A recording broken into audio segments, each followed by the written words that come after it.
All right, so I want to look into some of the numbers, and we're going to talk about Jimmy Garoppolo and his performance. 17 out of 28, 322 yards, 11 and a half yards per attempt, which is really good.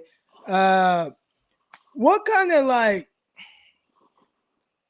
do you feel like you saw a different version of Jimmy Garoppolo yesterday, or was that more along of the same as what you kind of expect from him? I That's hope I'm wording it I right. think no, I get it. I think that's what we saw yesterday is when that's what I was thinking about last night when after Jimmy or during the game and Jimmy's doing well and kind of he's a little bit dialed in. He didn't make a ton of mistakes, and I was just like, well, talking about this tomorrow. Here we go with the 49ers quarterback carousel of emotions here. It's like where you're getting a good Right. game out of Jimmy Garoppolo, then it's like, okay, well, let's keep starting Jimmy. And then if he does crappy next week, okay, we'll start Trey. And it's going back and forth with everybody's emotions.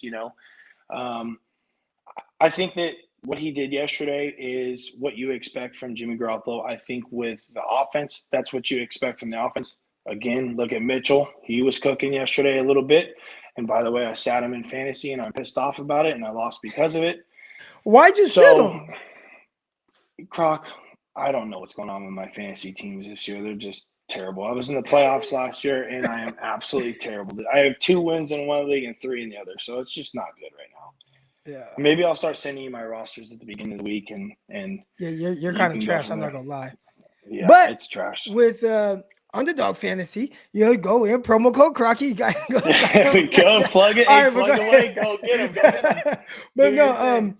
I noticed like certain things, right? And we'll look at Jimmy Garoppolo. We'll look at the final stats, threw for over 300 yards, and you look at some of the things, and you look at, well, okay, the screenplay that went for 83 yards on a kind of a 3rd and 20, which really was kind of like a throwaway play, but resulted in a big play. I think that, and then you had the big play. We talked about Jimmy Garoppolo throwing the ball down the field, and I had I said, was gonna say, I finally, don't think that it, was the one thing you got to see yeah, him throw the ball down the field. And as soon as I saw, I was like, Crocky's going to be pumped about this one. He got to all see right. Jimmy So Garoppolo throw it 50 I yards. did, but listen, I am pumped, but it also makes me upset because I see that throw, and I feel like he has that right. But we talked about it where it's kind of this like lack of confidence with throwing the ball down the field. And it's like, does it take a low pressure situation for you to really push the ball down the field with confidence, right? You look at that situation. Time was running down.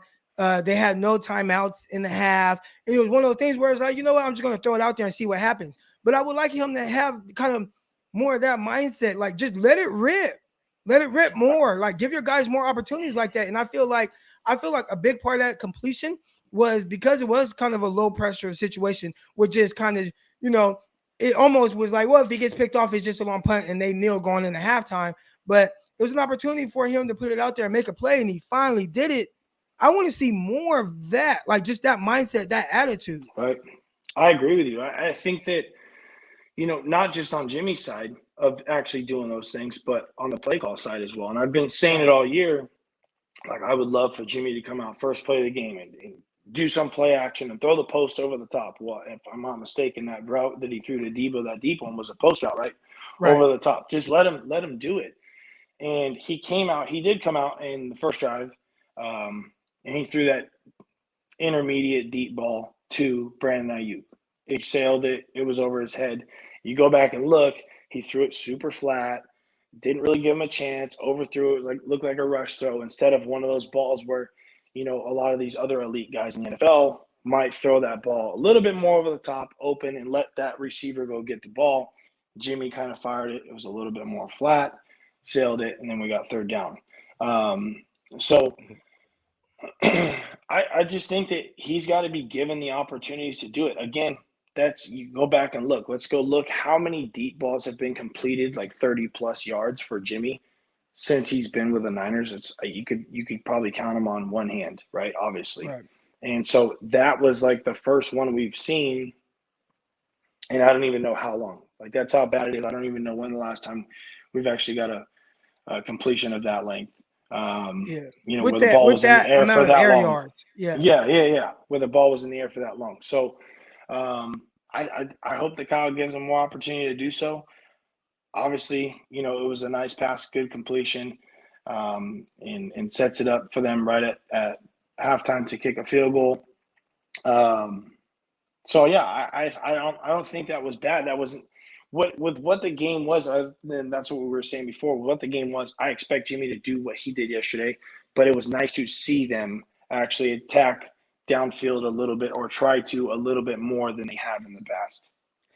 Yeah, looking at Jimmy Garoppolo, and I think that like that game right there was one of those games where I think that's what Kyle Shanahan was expecting from Jimmy Garoppolo to start the season, right? When he goes into it and he's saying, "Hey, it'll be really hard for a rookie to come in here and play better than Jimmy Garoppolo," right? Like that was his Right. thing. Like Jimmy's been in the system for over 4 years now.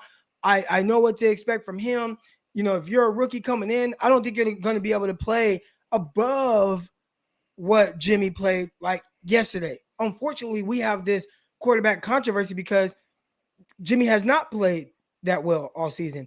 And Right. I think we've been looking at it. I've been talking about like, man, what was the plan with Trey Lance? What was the plan? Like, there was no plan. Like, what's the plan? And I really think the plan was to just sit him and let him develop. But the issue is like, Jimmy, I plan on playing you all year. I plan on you being the guy, but you're having these really weird up and down moments and not playing well. It's been hard. It's getting hard for me to back you, and I'm going to have to throw this rookie out before I feel like he's able to grasp exactly what it is that I want him to do. Oh, then you get injured. Of course you get injured. Now I have to throw together this offense that I feel is best for this rookie, even though that's not how I want to play him in theory. I want him to really be able to sit and develop. And I think Jimmy, the game that he had against the Bears, which it wasn't like amazing, but for him, it was like, okay, can we get more of that? And it doesn't even have to be to the tune of 300 yards, but can you just have games where you are consistently, moving the sticks, giving guys opportunities to make plays? I think the issue is we haven't really seen that a ton. No, and that is the reason why there's a QB controversy, is because 1 week you get a good play out of Jimmy, and the next week you're kind of getting this mediocre-ish play where he does just enough sometimes, but then he also does enough to make you question the things that he is doing. So that's what's, I think if he puts it together week after week, we wouldn't even be having a conversation about We Trey wouldn't Lance be talking about Trey Lance, right? We'd just be like, all right, Jimmy's the guy. Great, let's move forward. And again, we kind of go back to the Kansas City Chiefs Patrick Mahomes thing, where that's exactly you what I hear was just that going to say. Patrick Mahomes is kind of like, you heard the chatter of how well he was looking and things he was doing, but Alex Smith was playing well enough to be like, nah, we're a playoff team with this guy. I think what the issue is with the 49ers was like, damn, we're not looking like a playoff team with Jimmy Garoppolo. Now you might as well play the rookie. And that's where things started getting weird, muddy. But I do think if the 49ers continue to win, and Jimmy plays like that, you won't hear any issues about, the quarterback position. And I think people will be more willing to be like, yeah, sit the rookie. Doesn't have to play. Now, me, selfishly, I want him to I feel like for him to be as good as we need him to be for a playoff push, I think there has to be, like, he has to get some reps. I want him to play. I want him to get, whatever weird stuff he's going to have to happen. I saw somebody earlier ask, if he doesn't play this year, will the game speed be too fast for him next year, or is he going to have to readjust and catch up? So that's something. But real quick, Greg, someone had a question here. Greg, do you recall the toughest hit you took? Thanks for you both. Appreciate what you do. Thanks. Appreciate it. Billy, appreciate the contribution. Hardest hit you've ever taken? There's definitely been a few hard ones. I know that. There's one where I got hit from behind, looking downfield, didn't feel backside pressure. Guy comes off the edge. It's one of those ones where the helmet snaps back, and then my head ended up hitting the turf. And I think what hurt more was my head obviously hitting the turf. When I got blindsided and my head hit the turf, I got a concussion that game. And I remember getting up and my face mask was like completely sideways. And I was looking towards the sideline, like doing this, looking towards the sideline. But I was on a knee looking, and everything on the sideline was like moving back and forth. And I stood up and I'm looking for the signals, like trying to peek at the signals, and I can't read their hands at all. So after I stood up, I took a knee again. I'm like, this is over for me. I'm definitely not playing the rest of this game. And then there's a couple. Instant CTE. Yeah, instant. It was the turf that did it more than the actual hit, but I remember it not feeling so great. And then obviously we played against some good D tackles. for example, at Sacramento City, Akeem Hicks played against him twice. And he's just playing played for against the Bears. Bears. I mean, just played for the against the Niners on the Bears yesterday. But yeah, went to Yes, Sacramento yeah. City. Yeah. So we played against him twice, once in the bowl game, once in the regular season. And he was one of those guys. I think he was the number one D tackle in the country when we were at junior college. And that first game where LSU was on the sidelines and everybody was watching, and we smacked the hell out of him. But I remember he came out with that club. He had a broken arm or whatever at the time, and he had his arm all wrapped up. And just looking at him, I'm like, holy smokes, this dude is massive. Like he was a force on the D line, and he was huge. Now our O line did pretty good with him, but every time I got hit, obviously you're not looking at the D lineman when you're a quarterback, but every time he hit me, I knew exactly who it was because of the amount of force and weight behind every single hit as compared to another D lineman. Which that's the only player I've ever played against. Like every time that dude hit me in the game, I knew it instantly that it was him and not some other D lineman on our team. And the D line was pretty big, but you could just feel the force. Like I could feel him just hit my body. And the way he hit me was way harder than anybody else had hit me throughout the junior college career. So yeah, I was gonna say Akeem Hicks. I think he was like 6'5", like 310 or 315 when we played him, and that dude was massive. But I would say him, and then we played him twice that year. But ironically, we smacked them both times. Now he didn't ask me what the hardest hits I took, but I took a couple of hard hits both Probably times. when I ran you over in practice, one of the times. You never ran me over, but both times during spring ball. All right, one in junior college, one in at UAM and at the university.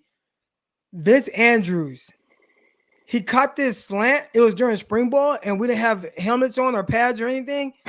And he caught this slant from you. You threw him the ball on the slant, and he catches the ball. And like Vince, I mean, he was just like a big ball of muscle, right? Right. So he catches a slant, and he like swings his elbow like hella hard, and it caught me right on my eye socket. Do you remember this?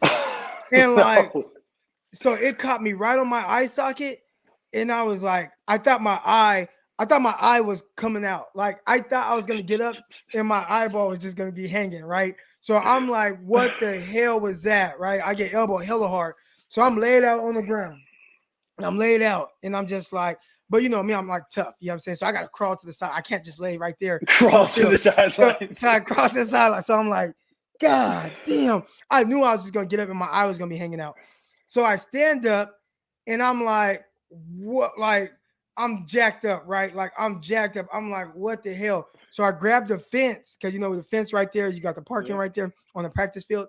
So I grabbed the fence and I'm just like, and I just kind of crawl, like I just kind of walk along the fence all the way to the locker room. Like I just walked to the locker room. I knew I was in hella pain. I didn't know what the hell was going on. And I lay out on the in the locker room. They have that little bench, and I just lay out and I just start throwing up, like just like I'm just throwing up. And I'm like, what the hell? So I just sit. I'm like, all right, practice like was ending, and I'm like, all right, I got to go home. So I hop, I had the scraper on 22s. So I walk over. I'm like, I can't look up. Like I can't look up like this. And so like I had to like hold my head down like that. It was hella weird. So I get in my car and I'm just like sitting there. I'm like, I can't drive. I had to call my mom. My mom had to come get me. You know what I'm saying? And I ended up going to the hospital. I got a concussion and I broke my eye socket right here. So I was out of practice for like, that. Yeah, I was out of practice for like 3 weeks.